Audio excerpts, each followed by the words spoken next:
Sometimes you may need to import some data into a database as a starting point. For example, when you're installing an application that uses MySQL, like the example applications provided with this course. Here's how we do that on a Mac.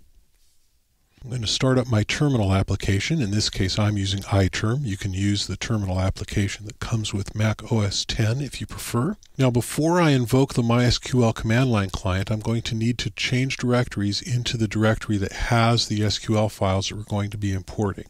So we use the cd command for that. Cd stands for change directory. And then you type the directory path from where you are. So in this case, type desktop. And you'll notice that I just typed the first couple of letters, and then I pressed the tab key, which completes the typing so that I don't have to type it myself, and the computer figures it out from what I've started with, and it spells it correctly and everything. So for example, after desktop, I want the exercise files directory, so I type EX, and that's enough, and I press the tab key, and it goes ahead and completes that for me. You'll notice also, I'm going to bring the mouse cursor over here to point, you see this backslash before the space between the word exercise and files? That's actually necessary. That tells the operating system that that's a literal space, and it's not a space separating two commands. Then after exercise files, I want the SQL folder inside the exercise files folder, and I press enter.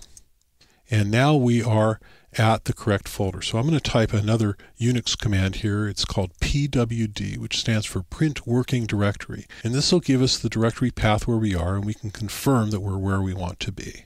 And that's correct. Users, build W, desktop, exercise files, SQL. That's the path to the directory where we want to be. Now I'm going to type another Unix command, which is ls, which is for listing the files in a directory. We can see we have 3 files in this directory: album-mysql.sql, test-mysql.sql, and world-mysql.sql. These are the files that contain the SQL commands for creating and populating the databases that we want to import into our installation. We do this by using what's called a pipe. What we're going to do is we're going to invoke the MySQL command line program with a pipe. What a pipe does is it reads commands into a program from something other than a keyboard, and we're going to use the pipe that reads from a file. This is really a lot more simple than it sounds. So let's take a look at how this works. I'm going to type now MySQL -u admin -p so that MySQL will ask for the password. And then the pipe character, and I'm going to use the test database first. And I can use command completion again. I can just type the first few letters and press the tab key, and the computer figures out from those first few letters what it is that I meant to type, and it completes it for me. And so that's the test-mysql.sql file. So what this command does is it invokes the MySQL command line program with the user admin. It'll ask for the password, and then it'll read the data from the file as if I was typing that into the interactive program, and then it'll finish. So here we go. So there we have it.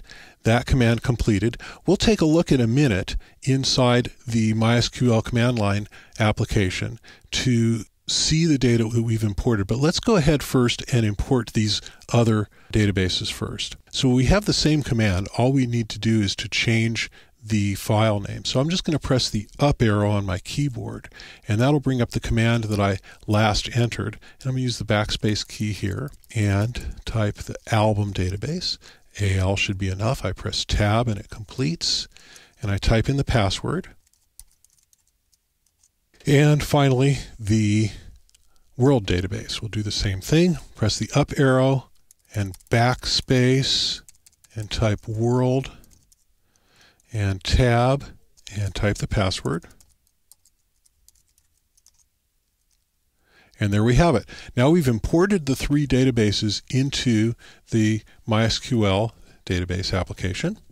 Now let's go into the command line application and take a look at the data. MySQL-u admin-p foo.baz. And there we are. We're in the MySQL command line application. and we can take a look at our data. Let's start with the test data. We'll say use test semicolon. Remember, we always have to press a semicolon at the end of our SQL inside the command line application. Use test means to use the test database for the commands that follow. And let's take a look. We'll show tables, semicolon. We have 3 tables. Let's take a look at some of the data in one of those tables. Select star from item, and that'll show all the data in the item table. There it is. And let's use the album database. The album database is what's used in the CRUD application that we'll be taking a look at later. Show tables. There's the tables in the album database. Let's take a look at the data inside the album table. There it is. And finally, use world. The world database is huge. It's got a lot of data in it. Show tables. For example, if you take a look at the city table,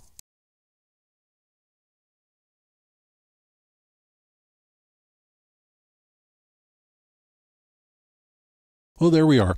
We've successfully imported 3 databases into our MySQL installation, and we've looked and seen that the data got there safely. Now we can just exit and type exit again to get out of our terminal app. And then we're done.